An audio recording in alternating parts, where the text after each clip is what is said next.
Boom. Guess who stepped in the room, right? None other than the Gun from Gunners Collective. And this is my co-host right here on the Collective Podcast, one Mr. Senor Rojo from a convict's perspective, right? Combined together, we're bringing you the podcast that no other ones could touch. Let me do something real quick right here. Let me make sure everything's up to par. All right, now, gente, today, we want to talk about something different, right? And like we said on this podcast, man, we're going to bring you the real. We're going to bring you a little bit out of the realm. We're going to bring you a little bit of something different, you know? We know particularly we talk about prison-orientated gang things, uniting the raza, things of that nature. But over here, man, on this podcast, man, we're going to talk about the world. We are the world, right? We're going to talk about all that. So let's talk Afghanistan, man.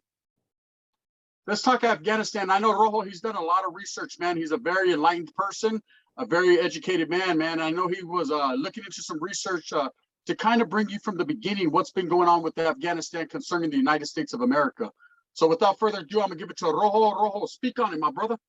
All right, check it out, you guys, man. For those of you who haven't paid attention too much, you know, since the events of September, 9/11, I found a little brief timeline, man, that kind of real briefly tells you what's been going on for the last 20 years. So in September of 2011, after the World Trade Center attacks, the U.S. and coalition, basically came together and went over there to try to find Osama bin Laden for one, but also to disrupt Al-Qaeda, the Taliban, etc. So the U.S.-led coalition forces launched Operation Enduring Freedom, targeting the Taliban and Al-Qaeda with military strikes, November and December of 2001. The U.S.-backed Northern Alliance entered Kabul on November 13th. The Taliban all fled farther south in the country, and the regime is overthrown in the Kabul area and basically over the country, period. In December, Hamid Karzai is named interim president after Afghan groups signed the Bonn Agreement on an interim government. Under that agreement, some of the warlords from the Taliban and other places are named provincial governors. Provincial meaning, province, little area, whatnot. Military commanders and cabinet ministers are also members of the Northern Alliance. The NATO-led International Security Assistance Force is established under a UN mandate. In 2003, Defense Secretary Donald Rumsfeld signals an end to major combat activity in Afghanistan, saying, "We clearly have moved from major combat activity to a period of stability and stabilization and reconstruction and activities." In 2004, Afghanistan holds a presidential election, which was won by Hamid Karzai. In 2005, Afghanistan's parliament opens after elections bring in lawmakers, including old warlords and faction leaders.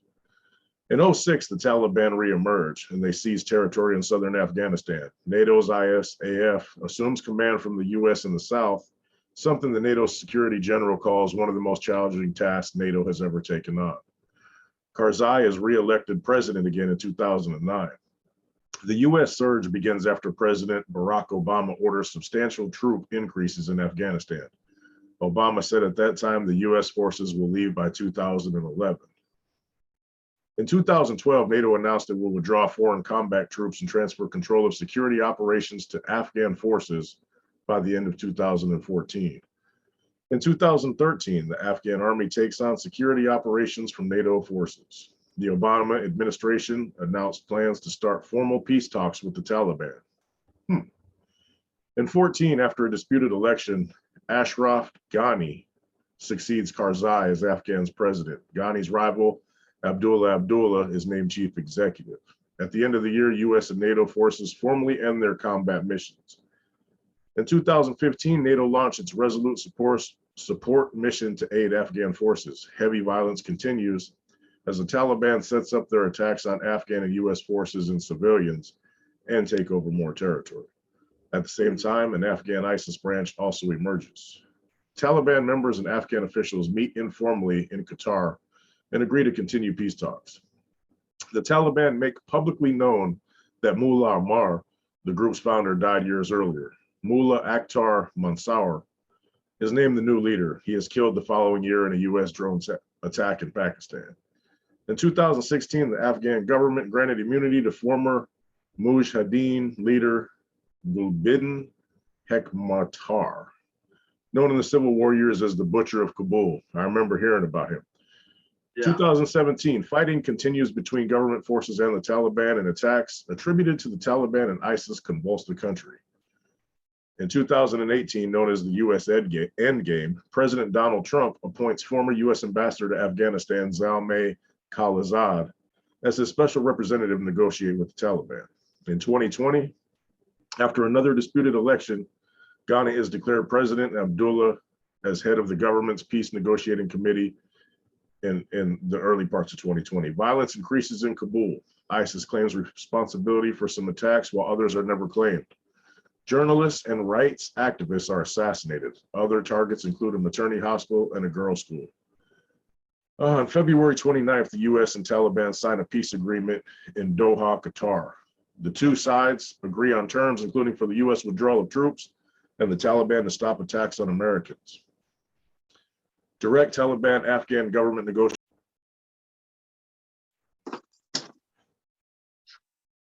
All right, ladies and gentlemen, man, we had a little glitch. I don't know what happened, man, but I'm going to continue right where we were.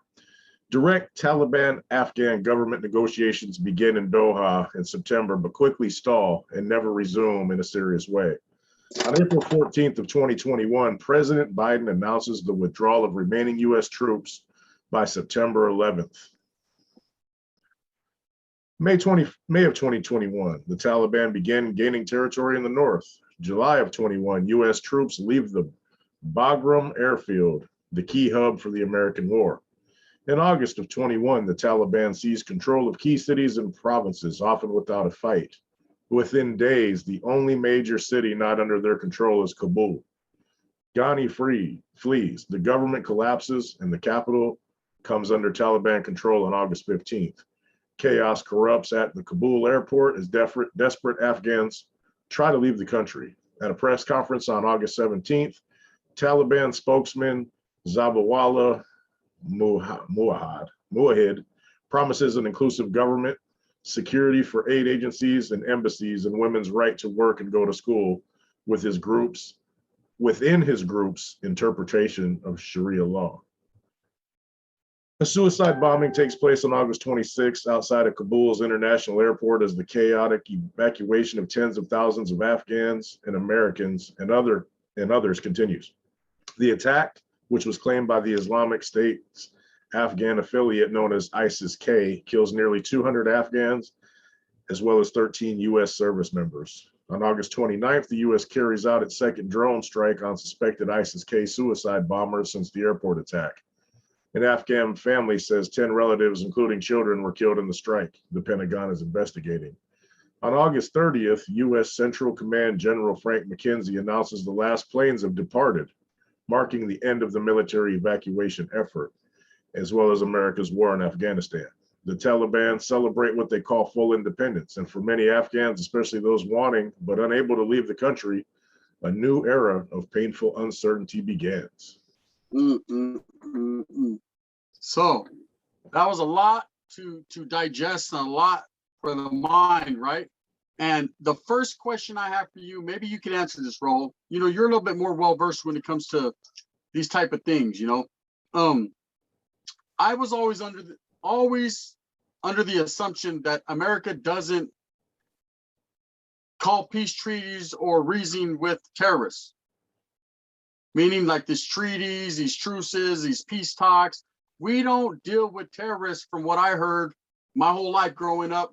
We basically ain't breaking bread with them. We're not going to conform to what they got going on, right? This has always been the case from what I've heard. I could be wrong. I guess with the times changing and with all the things going on in this world today, you know, with the chaos within our own country, I guess now is probably the better time than any to change shit up, basically. And I always think peace, just like within the California gang scene, you know, let's take it from there with the end of hostilities type things going on. Peace could always be a good thing, but not when one side is advocating for peace and the other side isn't, you know? Yeah. It seems like these terrorists or the Taliban or ISIS or Al Qaeda, they have one goal in mind, and that's to eradicate the American occupation of their country. And it seems like they didn't even have to do that. It seems like America did that for them. Right. Okay. Now, what I'm not understanding is, okay, on one hand, I understand, get our troops out of there. We've been there long enough. We've trained these people substantially. We've aided them. Taxpayers have put a lot of money into that country for which we're not seeing anything back. And I totally agree with that. I totally agree with that. But at the same time, you do have innocents there, civilians, women and children. And according to NATO and, you know, what is basically right, you know, we feel being the big brother of the world, you know, that's what the United States is considered, the big brother. It's we take it upon our shoulders, we take it upon ourselves, we always have, to go in there and to make sure that these civilians are, you know, secure. So where I'm at with this is, where did we fumble this? Was this an administration thing? Was this because it started with Obama? Okay, Obama was the first one talking about bringing the troops home, and I understand. And I know it goes deeper. It goes into the Bush administration. Everyone's had their hand in it. Everyone's been trying to figure it out. And everybody on their political campaign puts on their, we're going to bring the troops home, because it sounds good. You know, especially if you have your son, your daughter that's in the military. They've been gone doing a 4-year term, 2-year term, or whatever the case may be. I don't know. Correct me if I'm wrong. I've never been in the military. I've been in boot camps, but not that one. But I will say this. It sounds good. But life ain't always what it sounds or what it's, you know, what it's cracked up to be. So there has to become sacrifices, you know. And when America wants to have this label of big brother, and they want to have this label of being the ones to basically be the man, right?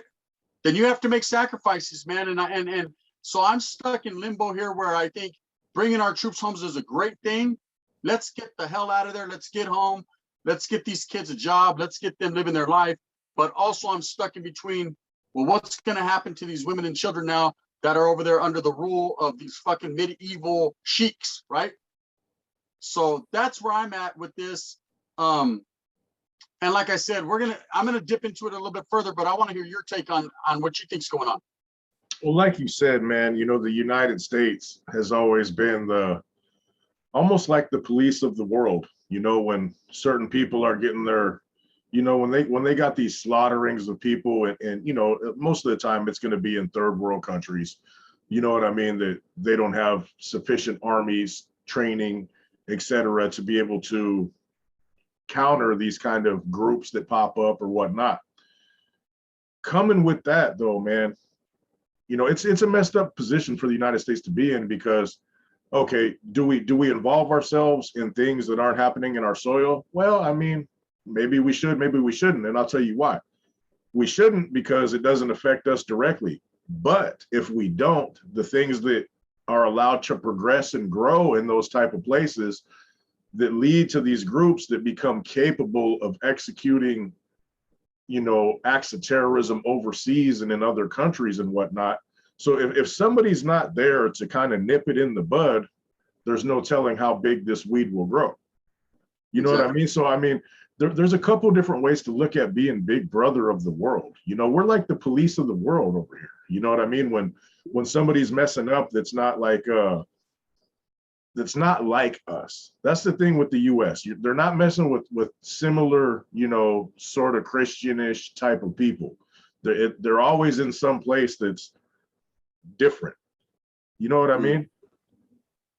It's hard to explain, bro. I don't want to seem like I'm being like funny toward these other countries, man, but without somebody being able to keep these kinds of movements, such as the Al Qaeda's, the ISIS's in check, they're going to grow, and they're going to gain more. They're going to be able to gain more power and gain more technology and gain more resources that can help them get into other countries. You know what I mean?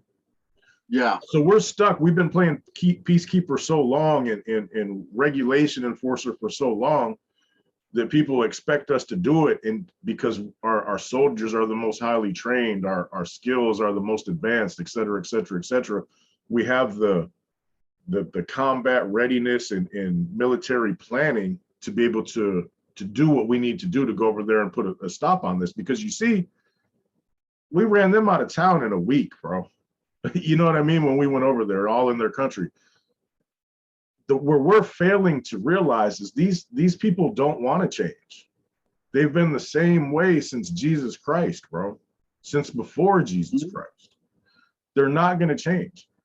It's their culture, it's their religion, it's the way they don't want any outside interference. You know what I mean? But they harbor these other people. If they're just doing their thing in their country by their laws and their rules and whatever, we should leave them alone, I think. But when they start harboring the Osama bin Ladens of the world and these type of people, somebody has to step up and stop it, and it's us. And it's unfortunate, bro. But we should get the hell out of there, man. We've lost too many lives, spent too much money. It's become never ending. Yeah, and I totally agree, man. When people are stuck in their ways, man, it's hard to break them of that mold. You know, it's like a mold, and they're as stoic as a statue, and it's hard to break them. You know, but at the same time, there are a lot of innocents that want democracy. They see what America has, the freedoms, the liberties, you know, everything that we have that's good, and they want that. Excuse me, one moment. They see that, and they you know, they want what we have. And it's not saying that our country is any better than any other country. It's just that we've established a constitution, a Bill of Rights, a democracy, a freedom of speech, the right to bear arms, the freedom of liberties. There's a lot of things that we got going on that are for the people, by the people, and you know I'm an advocate for that. But what I wanted to talk about, and even prior to Afghanistan, was I wanted to focus a little bit more on the terrorism, right? Because like you said, they harbor people like Osama bin Laden, the Butcher, ISIS that sprang up in during the Obama administration. That's when I first heard of that. It could have been prior, but that's when I started seeing motherfuckers' heads getting cut off on CNN. Okay. But let's take it back. Maybe call me a conspiracy theorist. I don't give a shit. This is what I see. And correct me if I'm wrong, Ro. I say Bush. Okay, Bush, the first Bush, the dad, not the son, not the baboso, the smart one. Yeah. He comes in, and all of a sudden, it seems we're at war with Iraq, in Kuwait. The Gulf War happens, right? And he does 8 years. He does 2 terms as the president of the United States. And the whole 8 years, man, we're at war. We're warring with over Kuwait, basically over the oil, right? And Saddam Hussein's in the mix. Everyone's in the mix. I don't know who started what, who did what. They occupied Kuwait. We wanted to get in because that was one of our main resources as far as oil in the Middle East. Okay, so I understand that he was looking out for the interests of the United States. Okay, and all those lowriders out there that want to push, hey, he was looking out for our gas. Understandable. Now, at this time, that's getting involved with these people who have these, you know, their shit is not based on government like us. Their shit is based on the Quran, the Bible, the whatever it may be. They're fucking, like you said, Jesus days. They're going AD and BC with it. You know what I mean? They're thinking everything is religious to them. Everything. Exactly. Everything. They're very religious people. I have a brother-in-law who's actually from there. And I'll tell you a story about that later. But anyways, so now we have Clinton. I believe Clinton was the president next for 8 years. Okay, Mr. Lewinsky. And what we had going on with him was a whole lot of nothing. We didn't have nothing going on. And I think by his idleness, and hey, by no means am I here pushing an agenda, Republican, Democrat, I'm not, none of that. I'm for the people, period. So it doesn't matter who you are, you know. But we had nothing going on but scandals.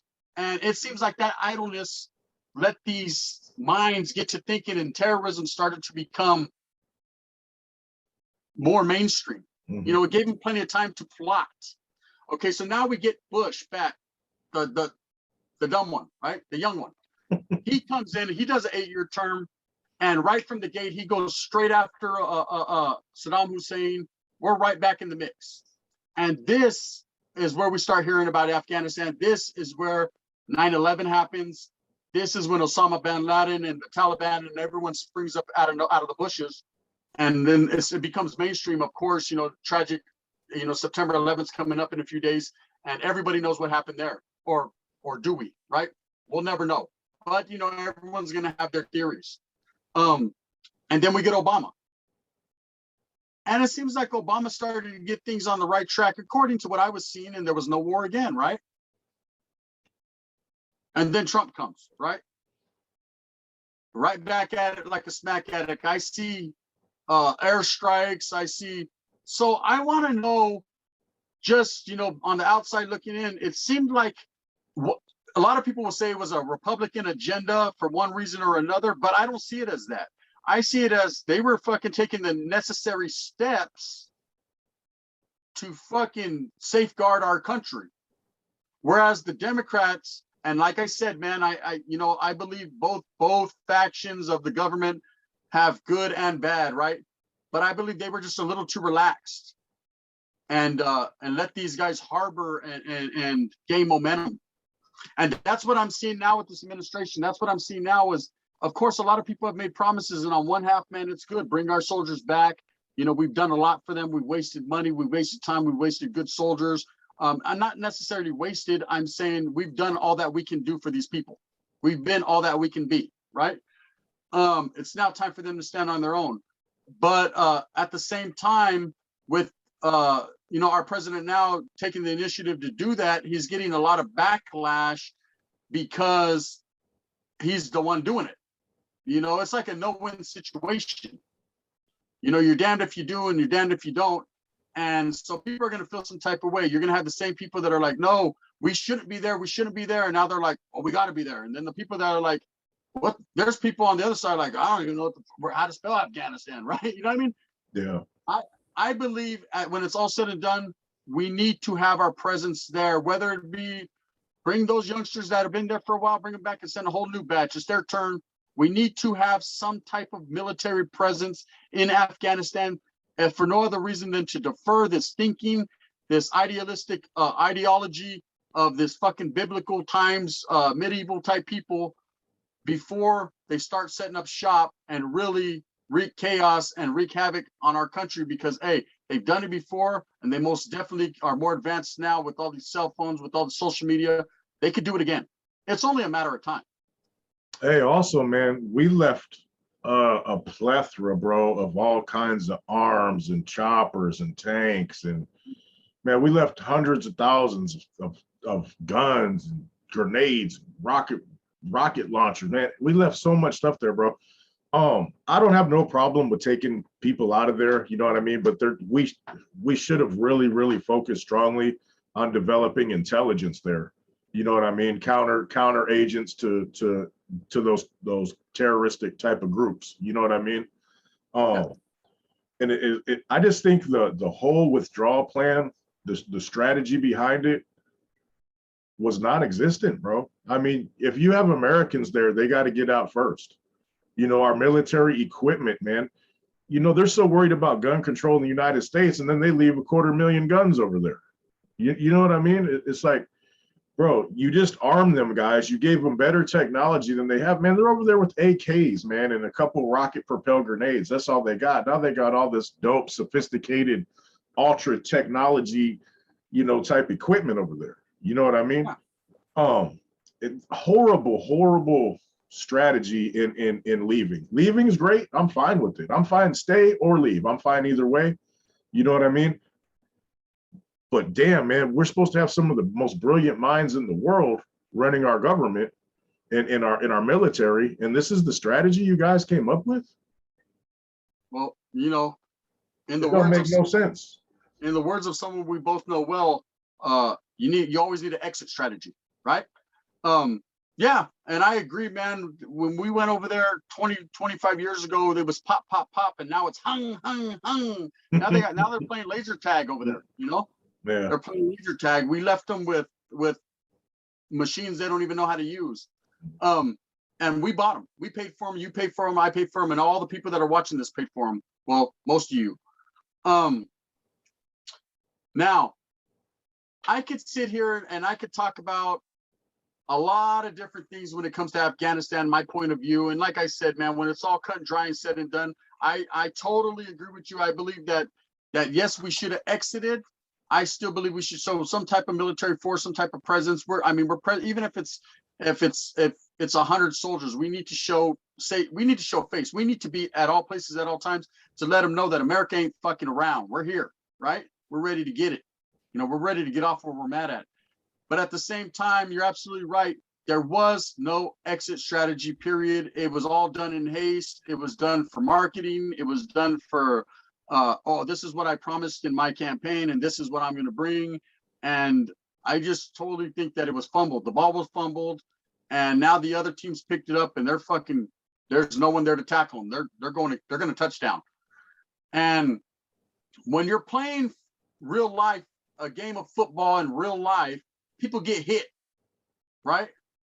And it's been since 2011, or was it, 2021, where they actually did that was the first time we were ever attacked on US soil, the mainland. We've been attacked in Pearl Harbor, but I'm talking about the mainland, where we were literally attacked. There's been other terrorist attacks in, I think it was the subways in New York City and a few other they tried to blow up the World Trade Center before.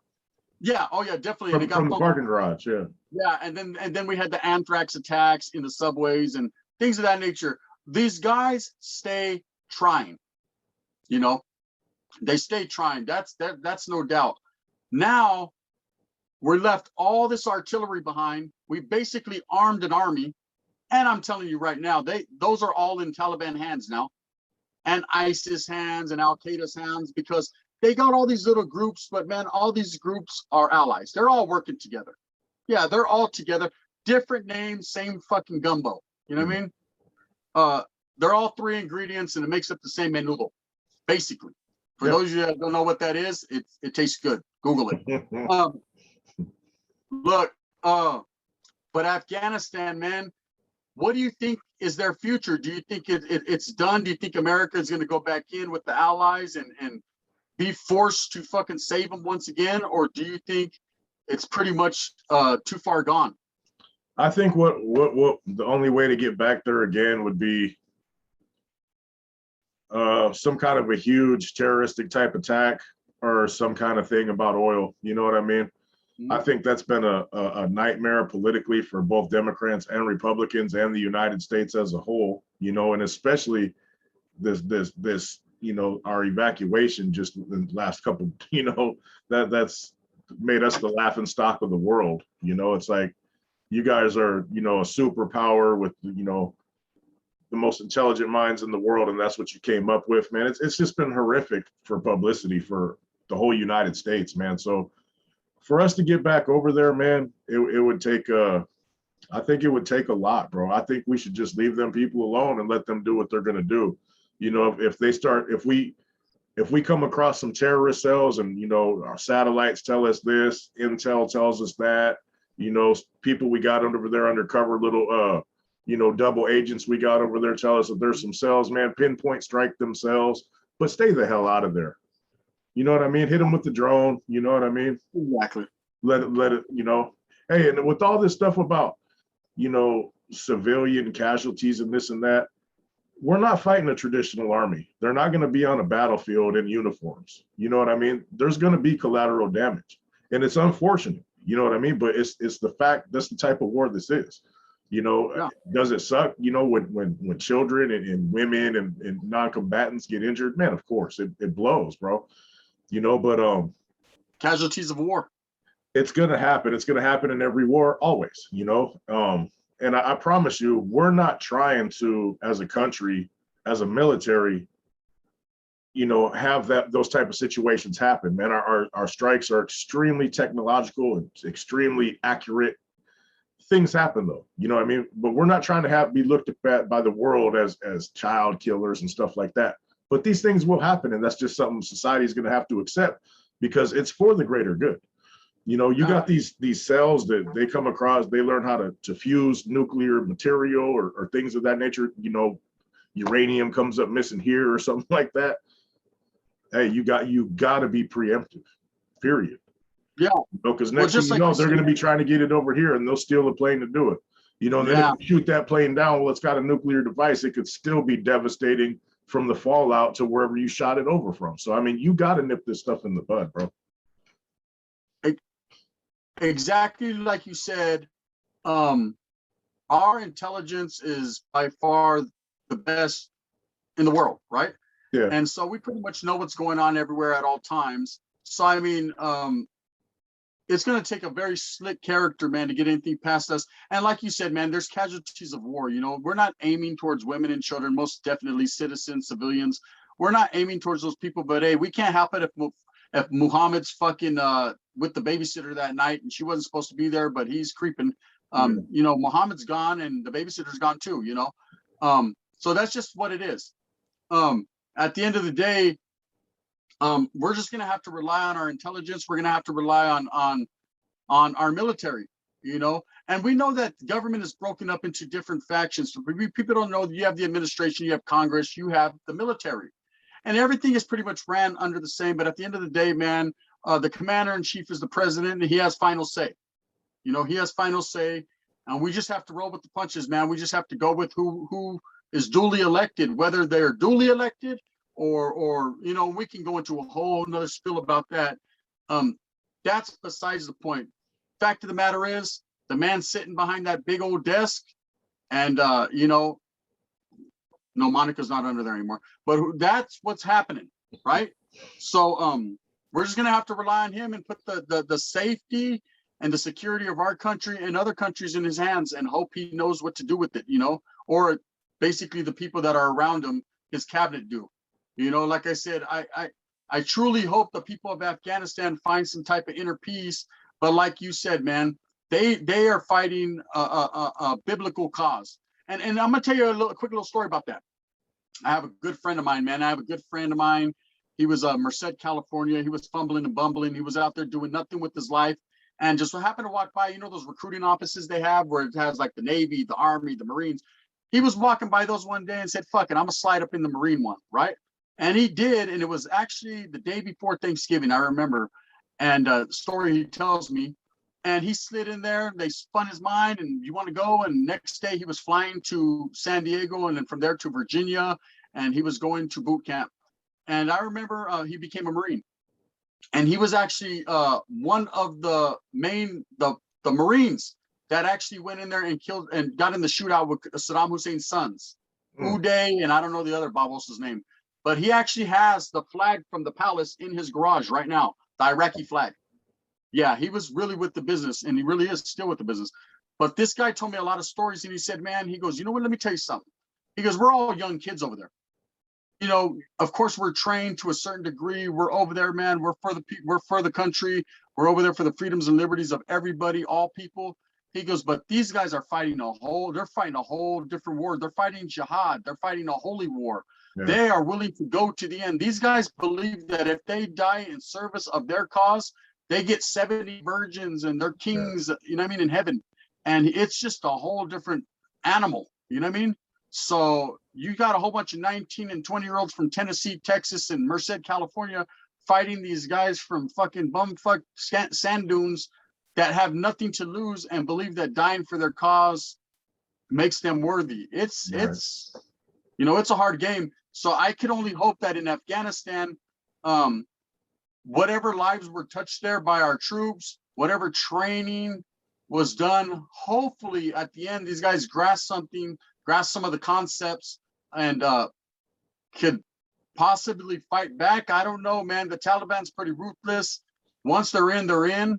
And it's going to be a dictatorship. And like I said, man, hey, North Korea got their thing going on over there. They seem fine. They ain't fuck with us. Let's not fuck with them. Same thing with Afghanistan, man. Yeah. The moment they pose a threat to us, then we have to get on them. Yeah, no doubt. Yeah, what it boils down to for me, man, is it's never going to change. We occupied it for 20 years. The day we left, everything went right back to how it was before. The day we left, bro. Yep. So we could go over there another 20 years. What'll happen in 20 years? The same thing. And this 20 years allowed these extremists to develop more animosity and hatred for what we're in their mind we're doing to their people, trying to change their culture, trying to, you know, bypass their religious laws and stuff like that. That just created more hatred for us, you know. So it costs too much money, it costs too many lives, and the end game is not, there's going to be no resolution. It's going to be the exact same as the day we get there, bro. It's the day we leave, the day we come. And I see it as someone's going to have egg on their face, and it might as well be the United States, because hey, if anyone could take it, it'd be us, right? No doubt. And that's just the way it is. But like I said, the same people that are pointing fingers at, look at it's, we're blaming America. Look at what they're doing. Hey, we've fucking been there for 20 years. What more can we do? You know, we stood strong in the trenches. We've done everything we can. It's time, I think, to focus on our own country, what's going on within our walls, what's going on within our streets. We have enough here. Yeah. And we're definitely going to get to all that, you know, this trend of homelessness and drugs, and we will tap in people to most definitely to the streets, you know. But Afghanistan, like I said, it's very, very big in the news right now. It's, some people are leaning this way. I'm seeing people in certain areas, picketing going on. People are out there pushing their agenda. Oh, America's bad. We're leaving them solo. Oh, bring our troops back. It's going to always be a yin and a yang. It's a back and a forth. It is what it is. Can't we all just get along? No, no one's ever going to just all get along. That's what makes this country great, is idealism and the right to voice your opinion and have your own opinions. That's why everybody wants to come here, because this is the only country where you can make a YouTube channel and voice your fucking opinion. Well, 99% of the time. And this is a place where you could TikTok and you could dance all funny. You ain't doing these in these other countries. In these other countries, if a woman dances a certain way, she's getting her head cut off, right? Yeah. So people out there that don't know, enjoy your liberties, your freedoms, right? Because these people are going through something different. But hey, we didn't do it to them. It's not our fault. That's been happening since before we were even a country. Exactly. See, it's a race. This is how I look at the world. The world is a race, and everybody starts out on the same line. They're all trying to reach that same goal at the end. However you get there, you get there. Some people fucking know how they're running. They're Usain Bolt. They're smooth. And some people just keep fumbling and stumbling. You know, a lot of these other countries, that their religious beliefs, their old ways of thinking, there's no room for advancement. They're stuck in the medieval days. Like I'm stuck in the 90s, they're stuck BC. Yeah. Okay. We're not crucifying people anymore, ladies and gentlemen. We're hitting them with the hung now, right? So now for people to expect our military to constantly aid and help people, yes, like I said, we're the big brother of the world. You said we're the police of the world, most definitely. But there has to come a time where you have to put your foot down. At the same time, please, administration, just do it with some type of exit strategy. Don't do it just, hey, guess what? Tomorrow we're leaving at 1 o'clock. Yeah, I'll hold. Don't do it like that. You know, put some type of plan together, man. We're looking fucking dumb. Okay. And that's just straight up. And yes, I'll voice my opinion because, you know, I'm a Mexican American. I was born right here in the country of the United States. This is my country. And I'm gonna voice my opinion. And that's just what it is, you know. And I'm a taxpayer. I pay taxes. So every gun that the Taliban has in their hands right now, I fucking paid for it. And they're trying to tell me I can't have one? You must be tripping. That's right, man. I agree with you, bro. It's you're damned if you do, damned if you don't type of thing, man. You know, you're not going to change. Religion is a whole different, them religious wars you're not going to change nobody, bro. They're set in their ways, you know, Israel, Palestine, you know, Islam, Jewishness, whatever, you know what I mean? It never changes, bro. It's been going on since before we were a country, you know what I mean? It's been going on since they were throwing sticks and rocks, man. Exactly. It's not changing none. So tell me this, Ronald. Tell me this. So we got CCC cameras, we got the Ring doorbells, we got nowadays you can't steal a payday candy bar from a 7-Eleven without them being able to track your every movement from that moment when you woke up and left the house all the way to that payday candy bar, right? So I know our intelligence is way up to par, very sophisticated. If we know where these fucking terrorists are at, and they're bombing and killing 13 of our soldiers. Why don't we just go eradicate them already? What is holding us up? Yeah. I don't know. I would do it. Is it political? Yeah, Is it yeah. I'd send them a surprise personally. Yeah. You know, because that's the only thing them people understand, bro. Yeah. You know, you can't buy their cooperation. You can't bribe them. You can't do nothing. Them people with them, the people who are dangerous to other people, that's the only thing that stops them when they have those extreme views. I totally agree.